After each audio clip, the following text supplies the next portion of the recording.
نحمده ونصلي ونسلم على رسوله الكريم وعلى آله الطيبين وأصحابه المكرمين ونشهد أن لا إله إلا الله وحده لا شريك له ونشهد أن سيدنا ومولانا محمدا عبده ورسوله أما بعد فأعوذ بالله من الشيطان الرجيم بسم الله الرحمن الرحيم اللهم صل وسلم وبارك على سيدنا ومولانا محمد عبدك ورسولك ونبيك وحبيبك الأمي وعلى آله وصحبه وبارك وسلم عليه. ہونے یہ پھول تو بلبل کا ترنم بھی نہ ہو، چمن دہر میں کلیوں کا تبسم بھی نہ ہو، یہ نہ ساقی ہو تو پھر میں بھی نہ ہو، خم بھی نہ ہو، بزم توحید بھی دنیا میں نہ ہو، تم بھی نہ ہو، خیمہ افلاک کا استادہ اسی نام سے ہے، نبض ہستی تپشامادہ اسی نام سے ہے. آج کے اس بزم کی روح رواں وفاقی سیکٹری اطلاعات و نشریات محترمہ شہیرہ شاہد صاحبہ اور دونوں اداروں پی ٹی وی اور ریڈیو پاکستان کے ڈی جی صاحبان کچی صاحب اور عابد منظور صاحب، اور یہاں پہ اسٹیج پہ جو آپ نے ججز کا انتخاب کیا ہے، ماشاءاللہ یہ بذات خود نعت کی صنف میں ایک اکیڈمی اور ایک ادارہ کی حیثیت رکھتے ہیں. تینوں معزز جج صاحبان اور آج کے اس مجلس کے نقیب صاحب، میرے پیارے بچوں اور بچیوں، تمام خواتین و حضرات، سب کو السلام علیکم ورحمۃ اللہ وبرکاتہ. آج یہاں پہ ہم جو بیٹھے ہیں اور یقیناً مجھے اس دفعہ ربیع الاول میں پہلی دفعہ اس طرح کی ایک معیاری اور بہت پرذوق نعت خوانی ملی ہے، اور میں تو شاید اپنی دلی جو کیفیت ہے اور احساسات و جذبات ہے اس کو الفاظ میں بیان نہ کر سکوں. اور جس طرح پھر اس مجلس کا خاتمہ تینوں جج صاحبان نے اپنے فن سے کیا، اس نے اس آج کی بزم کے رنگ کو اور دوبالا کیا. میں وزارت اطلاعات و نشریات کو، ریڈیو پاکستان کو، پاکستان ٹیلی ویژن کو خراج تحسین پیش کرتا ہوں اور آپ کا شکریہ ادا کرتا ہوں کہ آپ نے اپنے دیرینہ ماضی اور روایات کو زندہ و تابندہ رکھا ہوا ہے، اور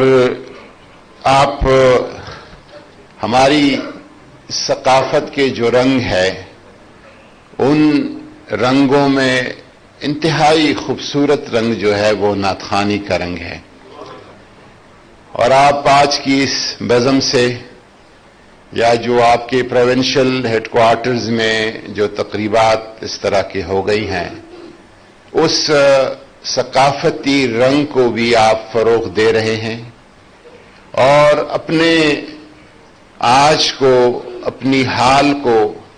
اپنے درخشاں ماضی کے ساتھ بھی وابستہ کر رہے ہیں. نعت شریف زمانہ نبوت سے لے کر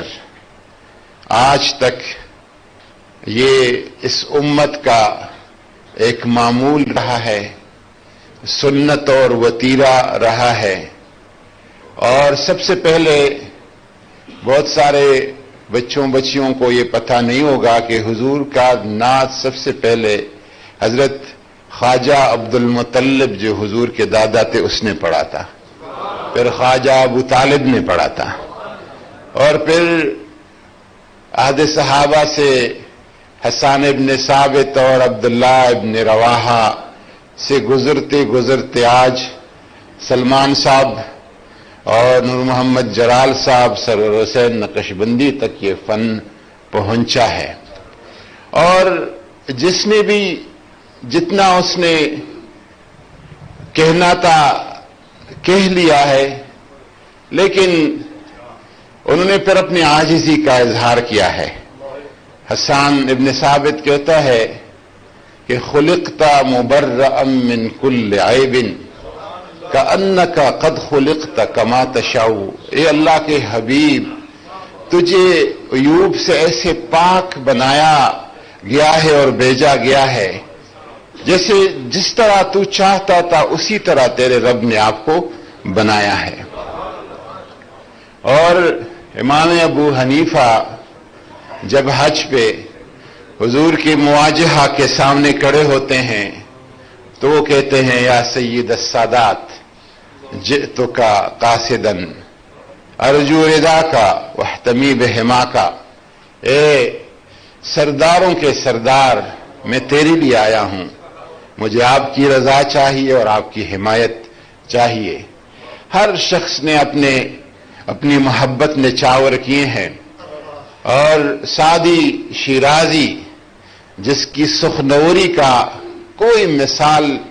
فارسی کی تاریخ اور ادب میں نہیں ہے، وہ جب حضور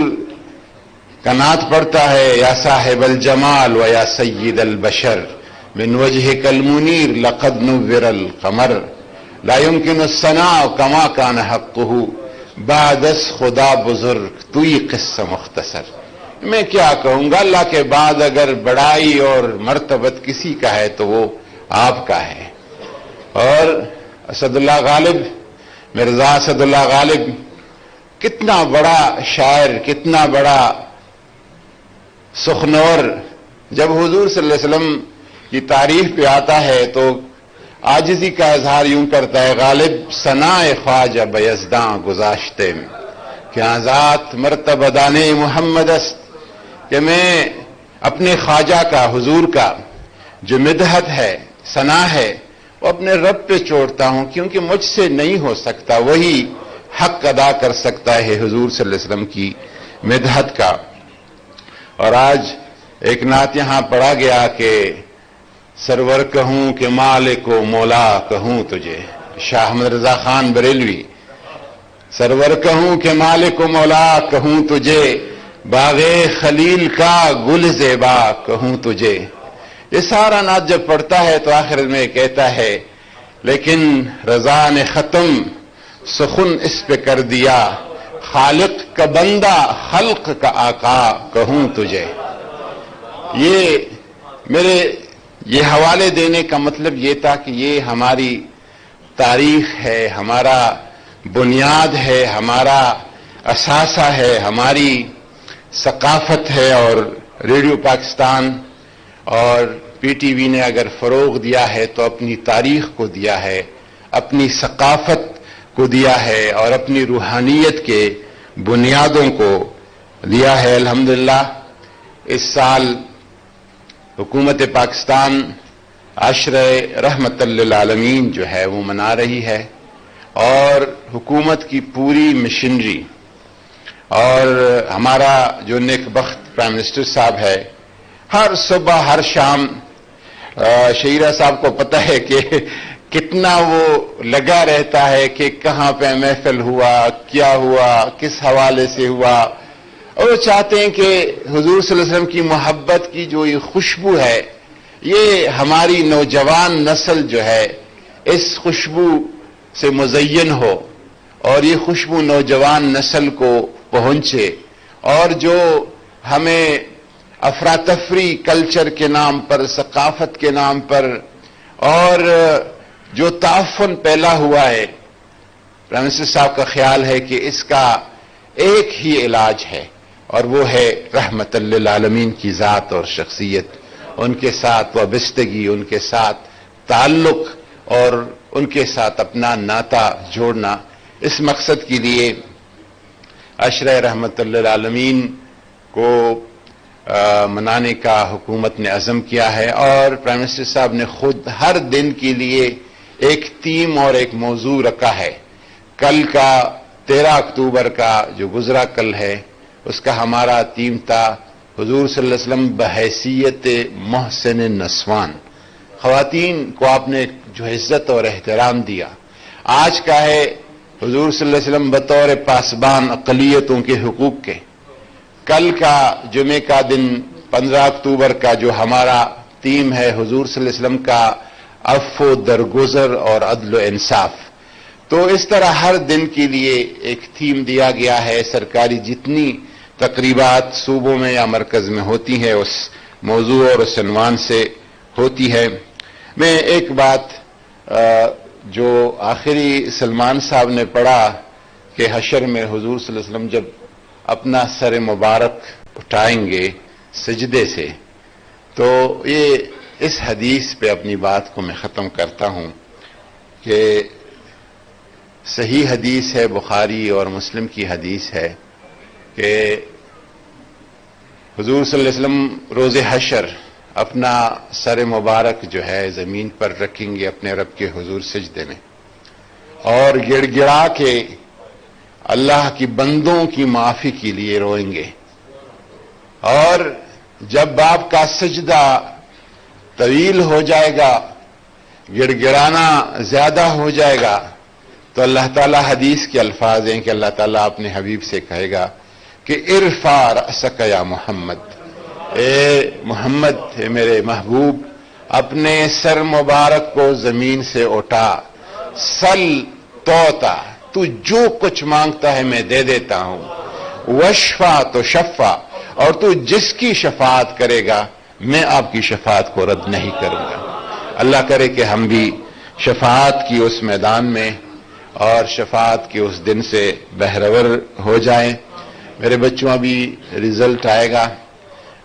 کچھ ناتخوان جو ہے وہ ونرز ہوں گے، اور جو ونرز نہیں بھی ہوں گے، ہمارا یہ ایمان ہے کہ حضور کے دربار میں کوئی ہارتا نہیں،